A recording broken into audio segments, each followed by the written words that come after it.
Today's press conference is going to be chaired by the Deputy Commissioner of the Commission, and we normally refer to him as Commander, and he's the People's Deputy Commissioner. And so I now hand you over to our able Deputy Commissioner, Augustine. Thank you very much, Mr. Ture. Before Commissioner just came in, I was talking to you that you are a very reliable partner with so much trust in you, we believe in you, and we are satisfied with the work we have been doing collectively in the fight against corruption. So that's the reason why before each year ends, we call you, we share knowledge, experiences, we share funds together. And at the beginning of the year also, we call you, we share certain things with you. Today is no exception. So we are here to discuss major activities we envisage to undertake during the year, and some specific ones that the Commissioner will be talking to you about. On that note, let me welcome you and hand you over to the Commissioner,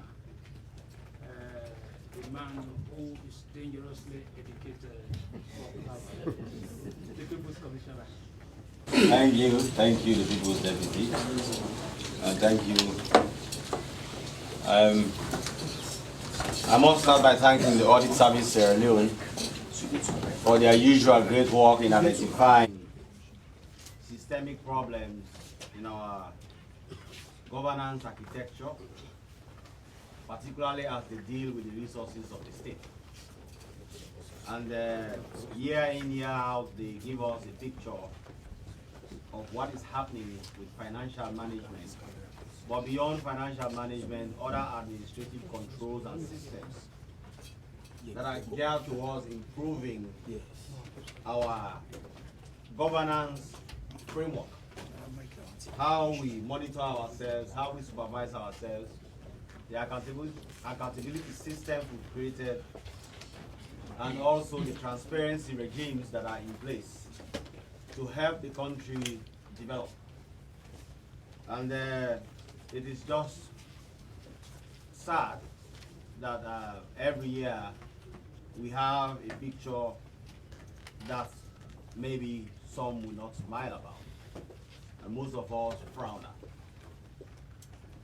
So again, they have come out with another report on the financial year 2023, which creates a grim picture of how governance systems are working in our ministries, departments, agencies, foreign embassies, etc., etc. We at the Commission always take our time to view these reports, and then we consult with Parliament, who by constitutional mandate have primary control over the Auditor General's report, and they also have primary responsibility over the Auditor General's report. But I have spoken with Parliament, particularly Honorable Tawa Conte, who is heading the Public Accounts Committee, and we have discussed this at length. And I have always maintained since I was made Commissioner two things. One, Parliament has the powers, but by creating the Anti-Corruption Commission in the year 2000, they delegated some of that powers to us.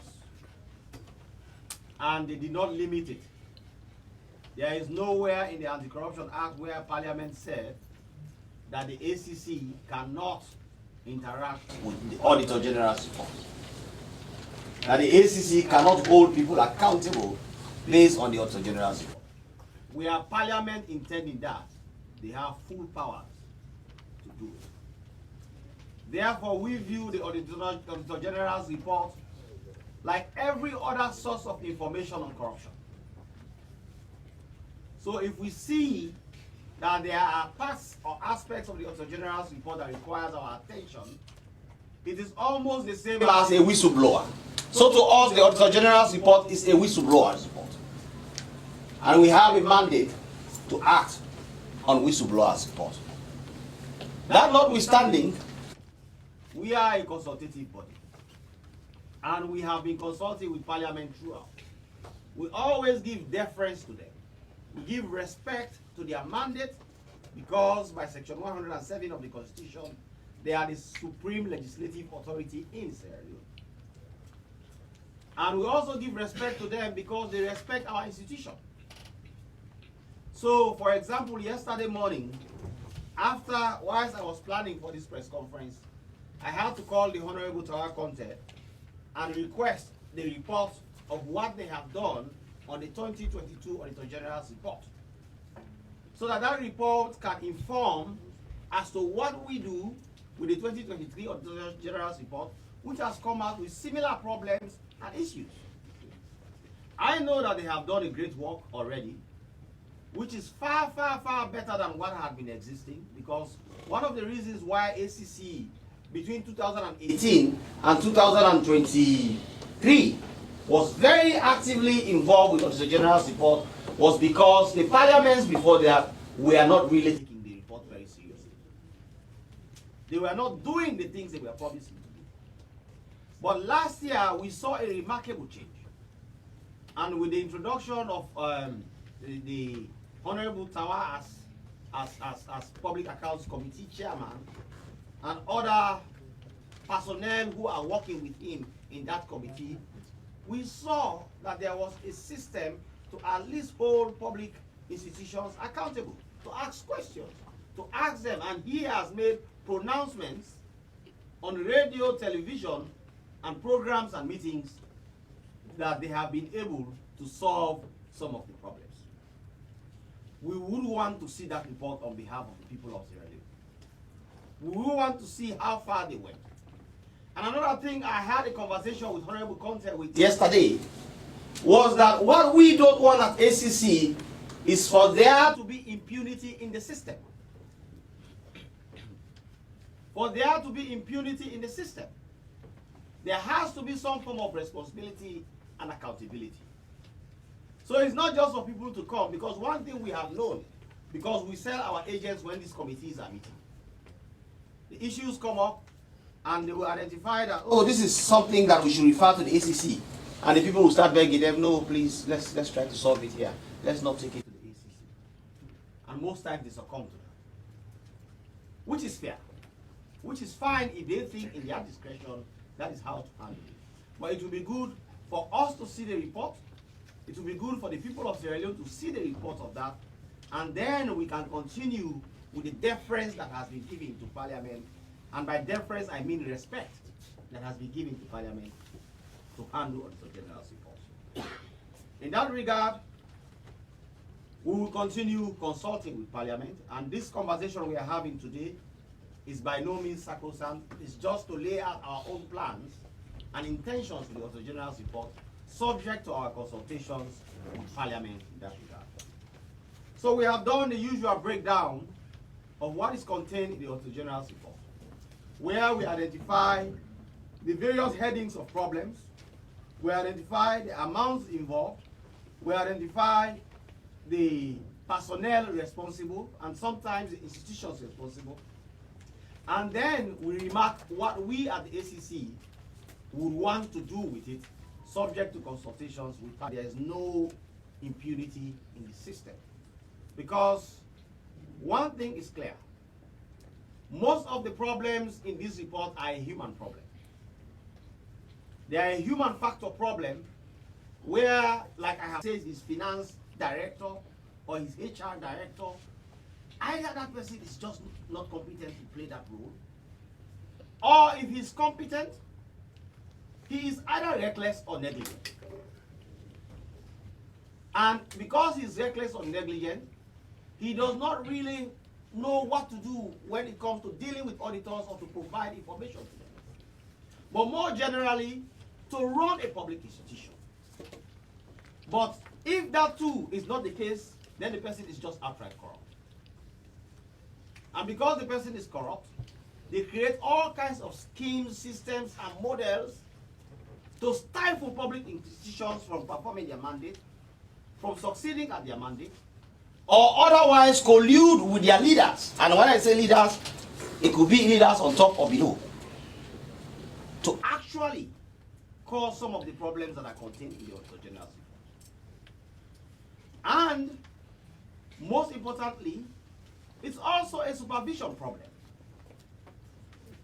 Those who head those institutions, those who supervise those institutions, need to do a little bit more to hold their personnel accountable. And one thing about Sierra Leone is this: you can delegate, but it cannot stop there. You have to follow up and follow through. So you delegate to somebody to perform a particular role, and as a leader, you have to constantly follow up. If you tell somebody, write a letter, we are going to send it at 11 a.m. to Parliament, you have to come to the office in the morning and call the person and ask, have you started drafting this letter? If the person says, I've started drafting, at 10:30 you call the person again to say, can you send me a draft, let me see it. And then you see the draft before now the final comes. If not, you will die of heart attack at 11 o'clock. Because you call the person and ask, where is this letter? The letter may not be ready. And then that becomes a supervision problem. Majority of the issues in the Auditor General's report are a supervision problem. And that calls to leadership of institutions to be a little bit more responsible, to take responsibility. If you are made a minister, you are a minister. Play your role as minister. If you are a director, play your role and responsibilities as a director. And that includes supervision. But supervision does not only stop at asking questions. There has to be a balance with accountability. You have to hold your personnel. If you are not willing to hold your personnel accountable, you create a system that is not consequence-based. So somebody who is supposed to send a letter to Parliament at 11 o'clock comes at 11 o'clock and tells you, sir, I forget, sir. Okay, you forgot, but then what happens? There has to be a consequence. You are paid to come to work every day to make sure, and part of your duties include when auditors come and they want the HR register of the institution, how many personnel are there, you give them the record. If you do not give them the record and they now come later and say there are ghost workers in this institution, and that is the time you start panicking, oh, where are these ghost workers? No, they are not ghost workers. Here is the document, sir. Look at them. Oh, when these auditors came, we did not give it. In a world where there's a consequence-based system, you tell the person, okay, thank you, you've given me the record, but you have caused us embarrassment. And that means there has to be a consequence. You will be suspended. You could be dismissed. Let the person go and sit with their family and children to ponder how they abdicated or failed in their responsibility. And that is not wickedness. That is duty. That is loyalty to state and country. That is responsibility. And above all, that is accountability. If we all are willing to run institutions that way, I am telling you, these things in this Auditor General's report, almost half of them will disappear without question. Hold a staff or team member responsible if you are calling him to share public revenue with him. Money that was allocated to your department to buy healthcare. How much has come? He says 1 billion has come, sir. You say, okay, let us keep fighting ourselves. And that genius shares this with you. and then that junior does not provide documents to audit service Sierra Leone, how are you going to hold that junior responsible? What moral fortitude would you have to question him? And I can assure you, we are aware. Sometimes these juniors don't provide the evidence. They are afraid, they are timid, they are intimidated. But they come to me and tell me this is what is happening. My minister called me and said, let us keep half of the money and just spend half. And the balance, let's share it among ourselves. Now, and this is one of the reasons why you in the press say the ACC does not go after the tigers. We instead go after the flies. Now let me explain the science of that to you. In most of these ministries, departments of agencies, the actual evidence does not touch the tigers. A minister, for example, is not vote controller of the ministry. That means the minister does not even sign for money to come out. It is lower level staff, director of finance, director of administration, procurement officer. Those are the people who names. The director general comes in the morning, calls a meeting, and basically says, okay, I think this is what we should do. They implement. And by that implementation process, they are the ones who the evidence touch. They are the ones who sign the vouchers. They are the ones who sign the checks. They are the ones who do the withdrawals. So when ACC now, for example, when audit service has identified revenue not traced to the CRF, which decision is this now? This is general purpose financial statement.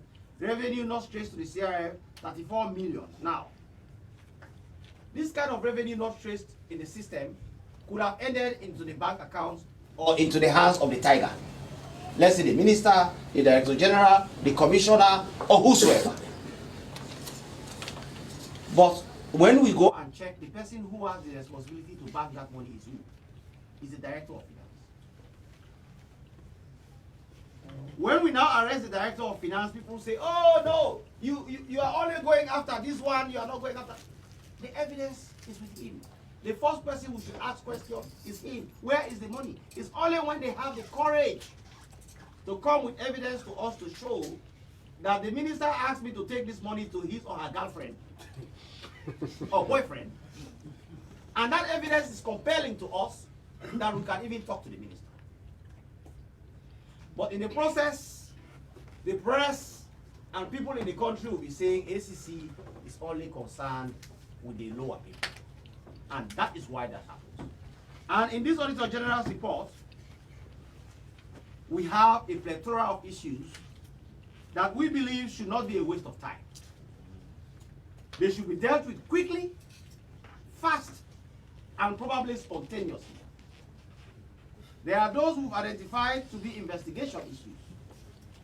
There are those who've identified to be prevention issues. There are those who identify to be administrative issues. It's just administration.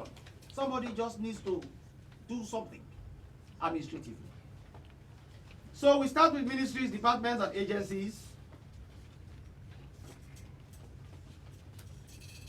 For example, there is revenue not traced to the CRF fund, which includes GST, income tax, oil companies, and mining companies, about 34 million new lieues. So every amount I'm going to call this will be in new lieues. That should be investigated, and somebody asks question as to why. Duty waivers given to individuals, institutions without documentation, amounting to about 11 million lieues. Whenever I call 11 million lieues, think it as billion lieues. So if it is 34 million now, think it as 34 billion lieues.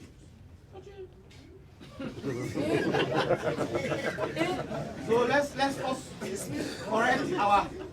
first correct our mindset in that regard, because we have changed the currency nomination in our country, and sometimes it brings confusion.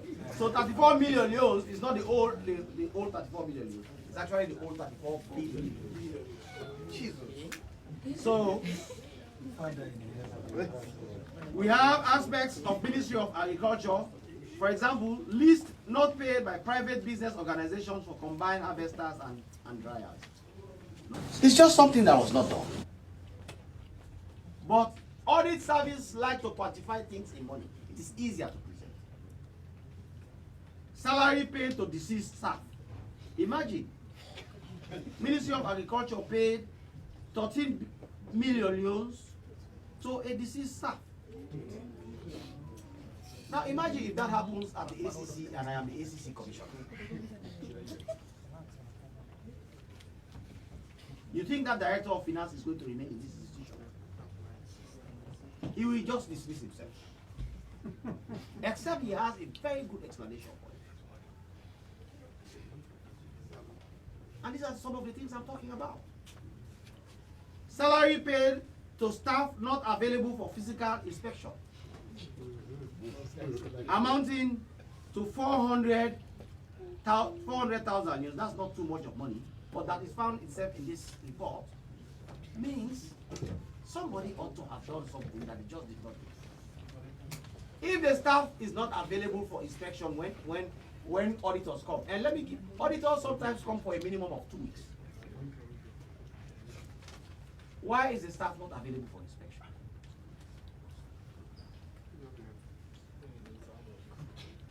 Is that something that we should waste state resources to be holding parliamentary meetings for months and months to ask questions why staff at agriculture did not submit themselves for meeting? Why can't the person at ministry or HRMO just dismiss whoever was responsible for it and pay part of their benefits or salary to the state for this kind of problems? Or those staff who did not present themselves for verification. Why is that not an administrative issue? A query or some form of responsibility? Should we waste the time of the ACC to start calling them, ACC come, why were you not there? Is that a valuable use of the resources of the state for such anomalies?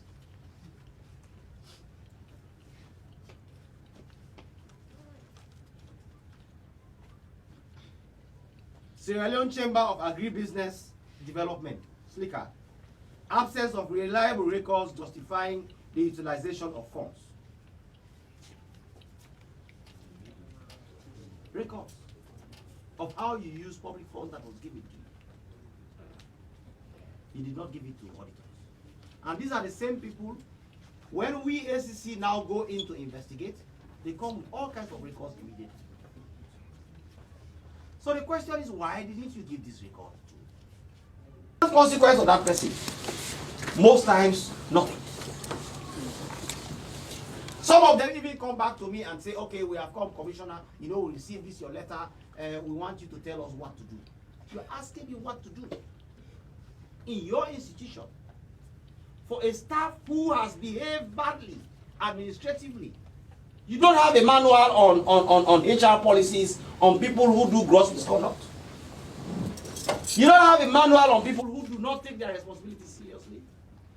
You don't have a manual on insubordination. You don't have a manual that directs how staff are to be treated administratively when they do bad. So if I send it back to you to say, take administrative action against this person, you come to me to say, I have received your letter, but we want you to tell us what to do. When I have said discipline the person.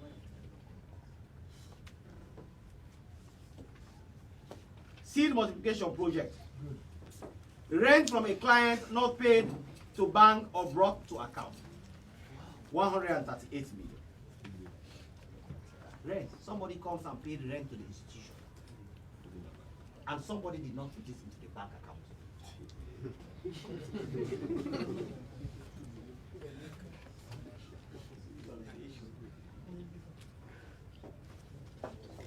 Sierra Leone Agri-Business Initiative. Harvest rice not accounted for. Harvested rice and maize not accounted for. So they harvested rice and maize, but nobody knows what happened with the rice. Embassies all over the world, but impress not retired. So somebody was giving money, say go and spend it, but when you come back, you have to explain how to pay it. Nothing. Payment made without agreement. Withholding taxes not paid. Pay as you earn, deducted, not paid. Child allowance paid for children over the age of 18 years. So there is a rule in the ministry that if you travel with your children to foreign missions, when the child passes 18 years, the government no longer pays child allowance for that because it's no longer a child technically. Let the person go and find a job. But somebody continues to pay that.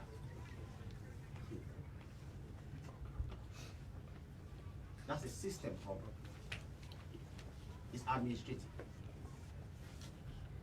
Excess expenditure without approval. That is 1,183,000. When there is no approval, you continue spending. No approval came. There could be justifications for these things, but then somebody has to check so that we don't have these things coming into the original report by taking action to correct it. And there are a host of other things under the Ministry of Foreign Affairs. The Ministry of Health, another ministry that has a lot of issues usually in the Auditor General's report. There are fixed assets not available for inspection and verification. So fixed assets like these tables, these are fixed assets. Buildings, these are fixed assets.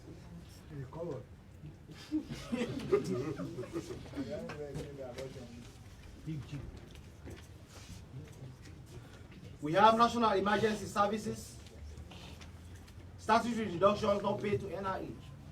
So they withdraw whenever we pay. Statutory deductions are things like NACIT, they are NIA, pay as you earn, PAYE.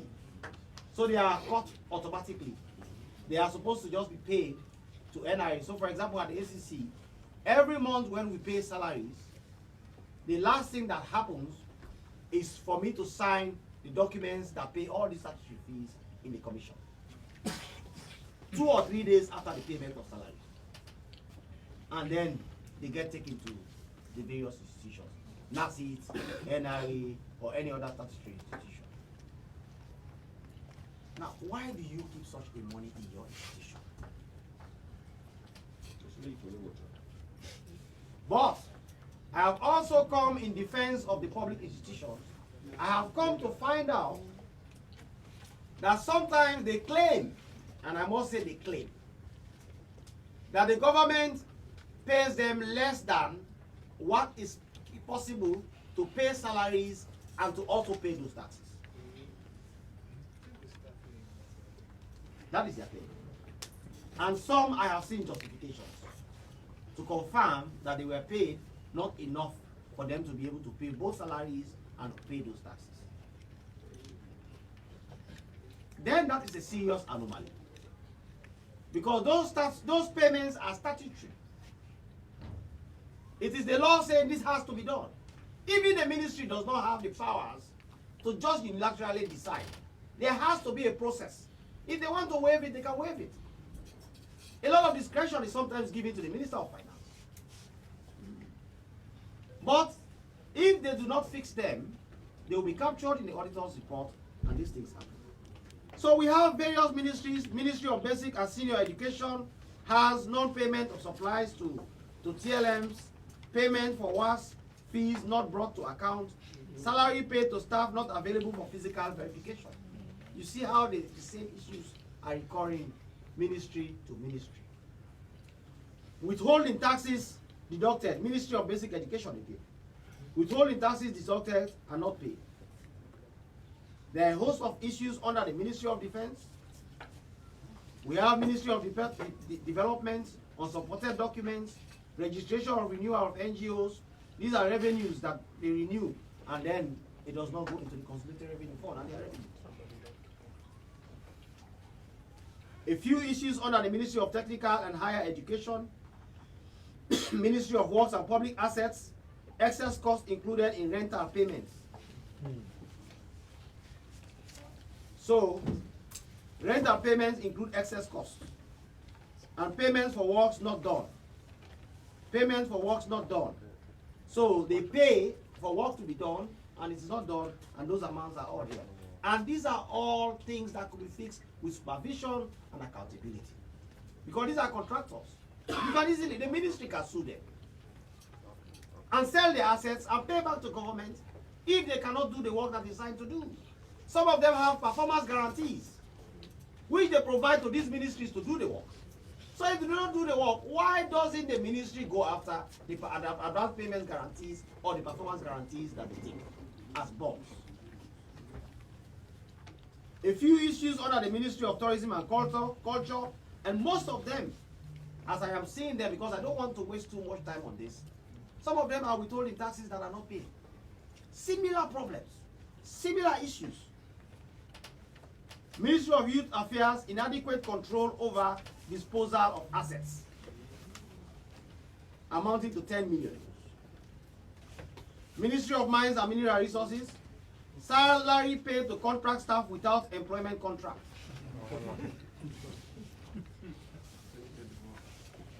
Do you see why I said these things are mostly administrative? How can you pay a salary to a contract staff without a contract? What does that even mean?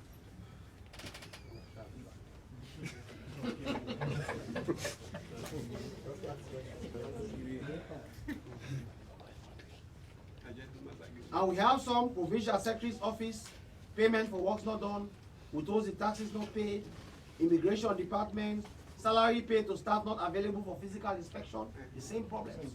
Recurring. Human Resource Management Office, salary paid to staff not being available for inspection. Sierra Leone Police HQ, salary paid to staff not available for inspection. Sierra Leone Correctional Services, taxes not paid to NIA. Sierra Leone Correctional Services, salary paid to staff not available for inspection.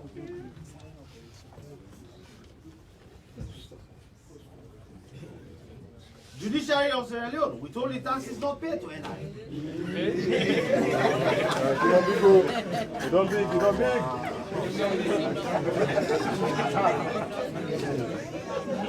Judiciary of Sierra Leone, revenue collected but not banked.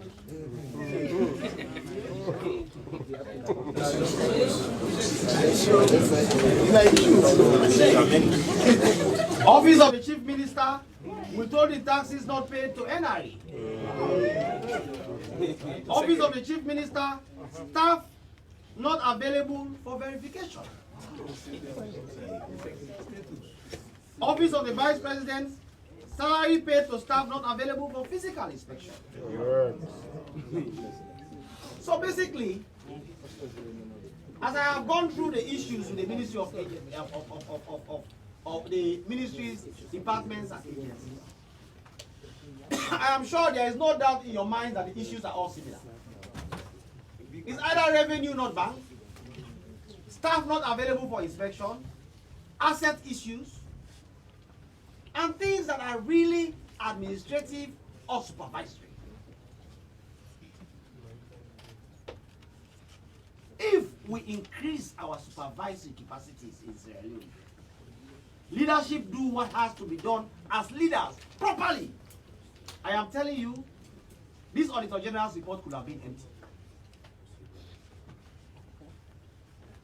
How do we have more than 25 ministries, departments, of agencies where staff are not available for verification?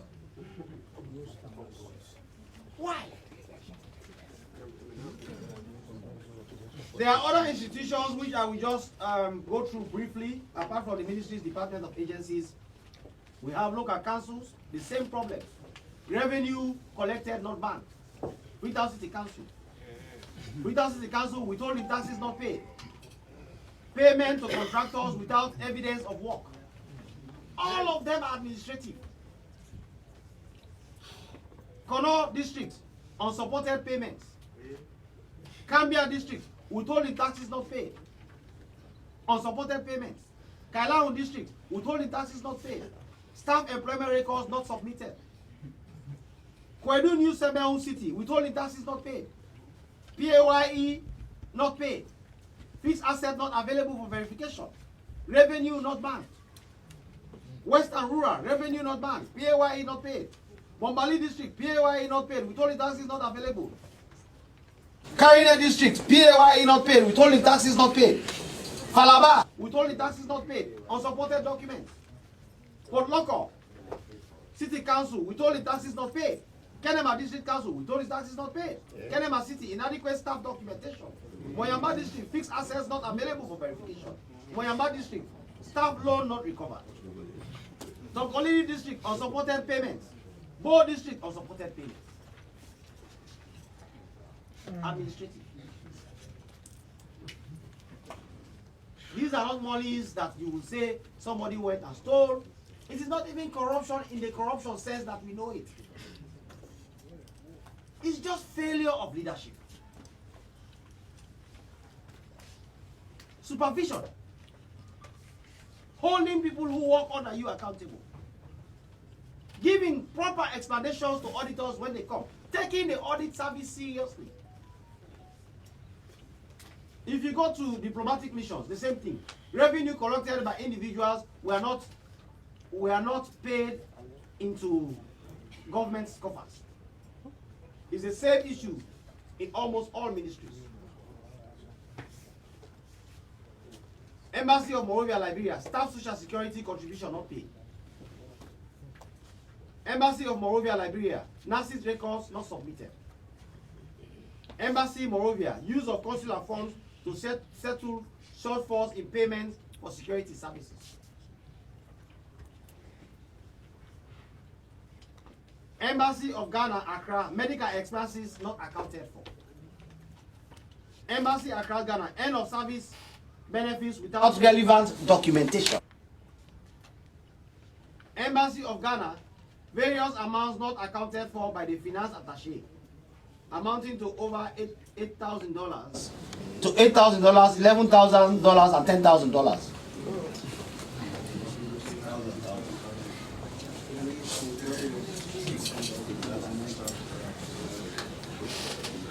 Embassy of Conakry, Guinea, NACIS contributions not paid.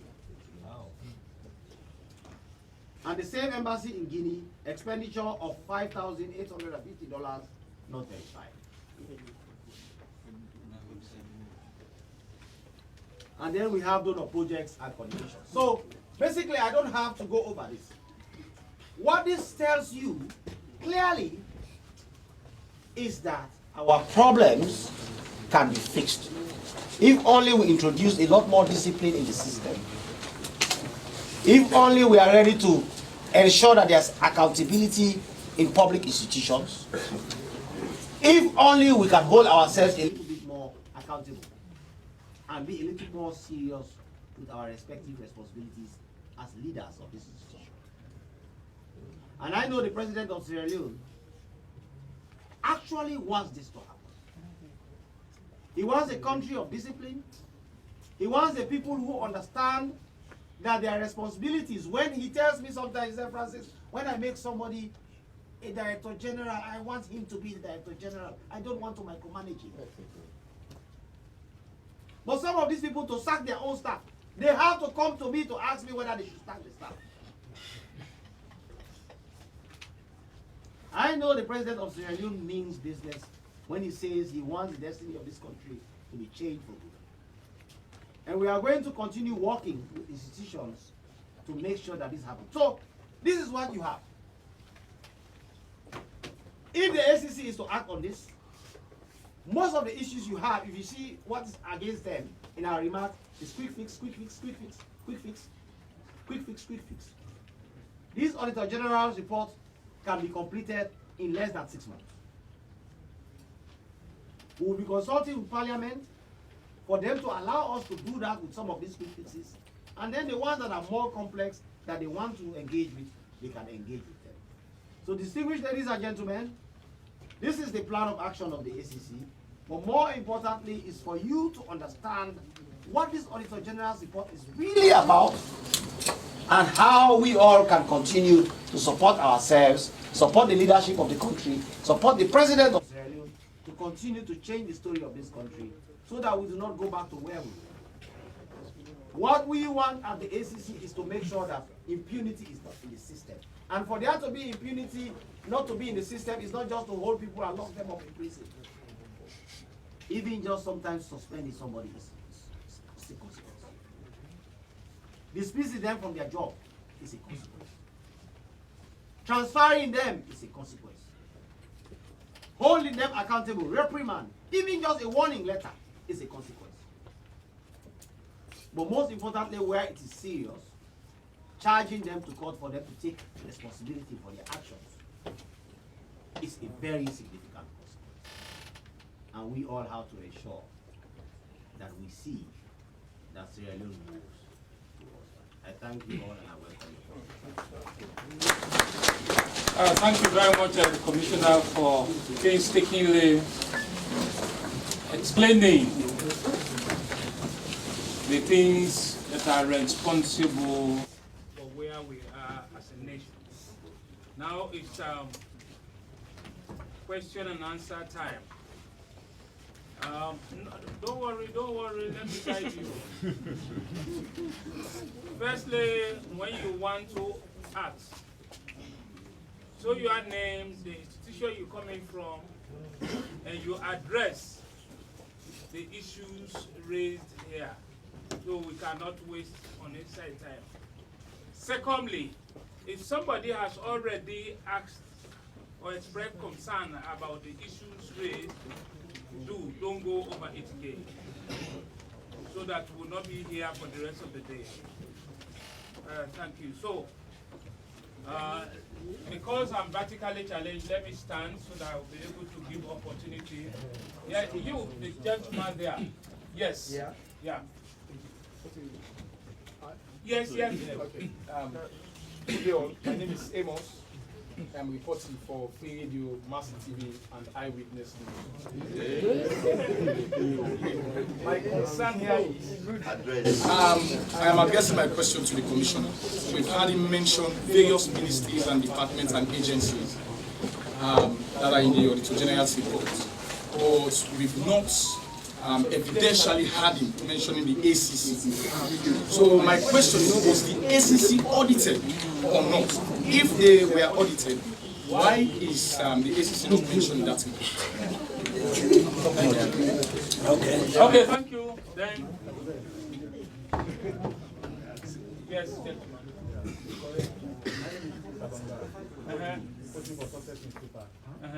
So according to the ACC, he said most of the issues or reports in the Auditor General's report happen as a result of failure of the heads of the institution to supervise their institution.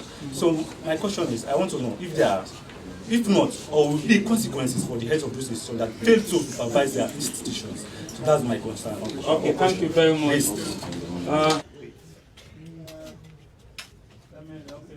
Nobody from above. Yes, sir. I'm Mohammed Kumar of the Washington. Mr. Commissioner, sir, upon investigations conducted, a school of thought says the problem of corruption in this country will never be solved except you, the ACC, review your constitutions, which gives you the power, someone to pay and let him go free.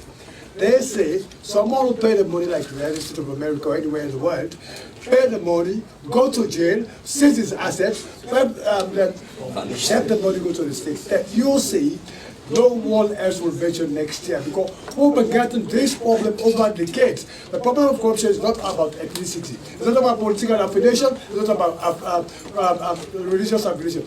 It's something like a genetic virus which is among the civil and public servants in this country. Thank you very much. Yes, one more. Okay. Commissioner. No, somebody.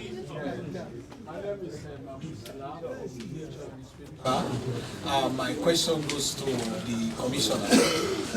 Commissioner, normally when the Auditor General's report is out, there will be some people who spend their Christmas with you here. Do you have any suspect in your custody here as a result of, the Auditor General's report? Okay, after we will give another opportunity to... All right, thank you very much for your very brilliant question. Amos? for Free Radio, Massy TV, and I will say, why is the ACC not included in the Auditor General's report? The ACC is audited every year.